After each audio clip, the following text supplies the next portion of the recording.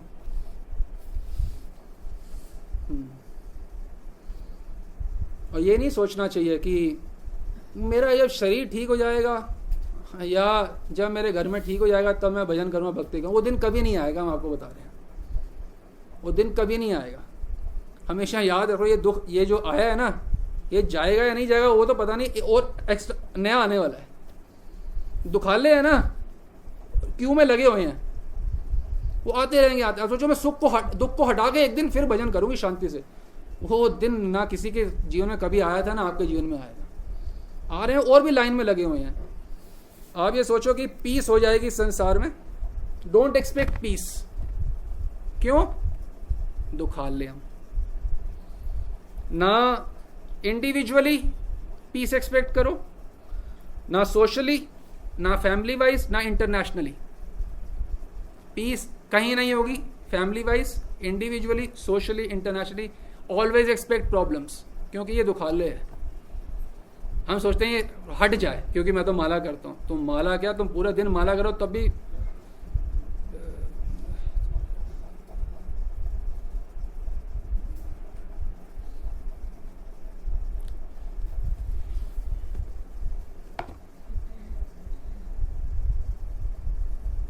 हमारे को यहाँ तक अभ्यास करना चाहिए।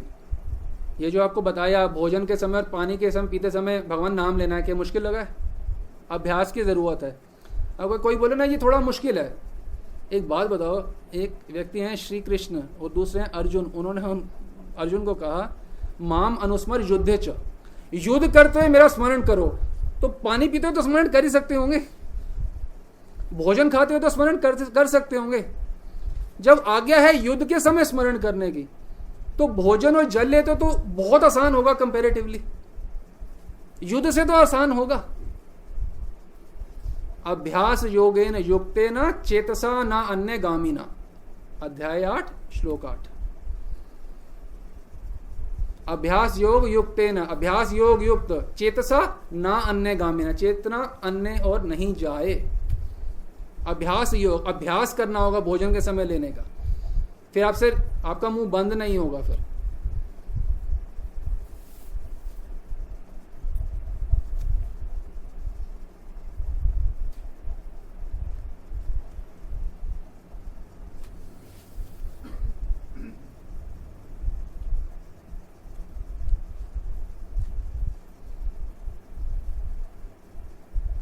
ये संसार में सिर्फ इसीलिए आए हैं क्योंकि हम भगवान से अलग होके एंजॉय करना चाहते हैं। और ये चक्र तब तक बंद नहीं होगा जब तक हमारे अंदर से ये भावना बंद नहीं होगी कि हम मेरे को भगवान से अलग मेरे को एंजॉय करना है। हमने भगवान हमारे को दुख एक्चुअली में दे नहीं रहे हैं, दुख हम भगवान से मांग रहे हैं। कैसे हम मांग रहे हैं दुख?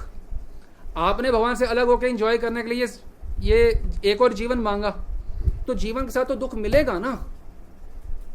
इस संसार में जो आपको जीवन मिला है दुख ही मिले, दुख आले में आए तो दुख ही तो मिलेगा। अगर हम भगवान से अलग होकर एक क्षण भी रहना चाहते हैं, एंजॉय करना चाहते हैं, तो दुख ही चाहते हैं हम। अगर हम भक्ति समझ पाए तो जीवन यू टर्न लेना चाहिए। इतनी 80 की स्पीड से गाड़ी उस ओर जा रहे थे, एकदम रुका और पलटी मार ली। ये है भक्ति का जीवन। ये नहीं कि अभी भी वही चीजें हैं, वही घूमना, 17 की उम्र में भी वही घूमना खाना पीना, 27 की उम्र में भी वही घूमना खाना पीना इधर उधर, 37 की उम्र में भी वही, 47 की उम्र में भी वही। लाभ क्या हुआ जप का या तप का?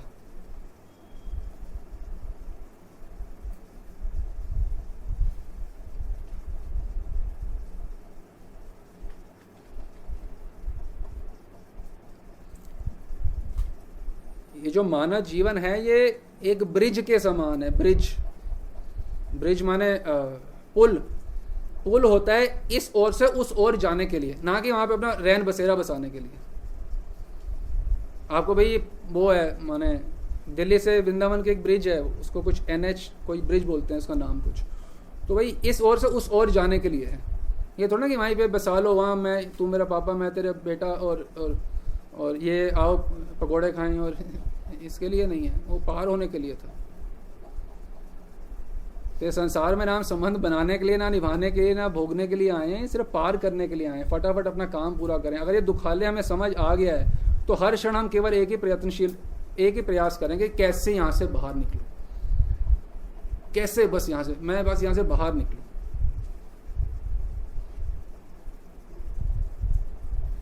आप खुद सोचो, क्या ये मीनिंगलेस लाइफ नहीं है कि एक व्यक्ति में अमुक मान के अपने आप को पूरे 50 साल 70 साल कार्य कर रहा हूं, एक क्षण खत्म और इट्स ऑल ओवर, वो आप कभी भी नहीं रहोगे। मीनिंगलेस नहीं है सब कुछ। कुंज बिहारी दास बाबा जी महाराज, उन्होंने भी पुस्तक में बताया, अन्य आचार्य भी बताते हैं कि ये संसार में रहने के समय भव कुपेर जीवेर गति, एक पुस्तक का नाम है। तो वो जो कुएं में एक जीव है, वो सांप नीचे हैं और एक टूटी टहनी से वो अटका हुआ है, एक बूंद शहद के ऊपर से आने गिर रही है, उसके पीछे वो कर रहे हैं मैं यहाँ भोग के रहूंगा। यही संसार दुखालय ये है। दुखों से घिरे पड़े हैं, सोचता हूँ मैं ये वाला सुख ले लूंगा, मैं घूम फिर आऊँ, मैं बर्थडे बना लूँ, मॉल चला जाऊँ, बस ये शूद्र सुख, और सुख भी नहीं है वास्तव में।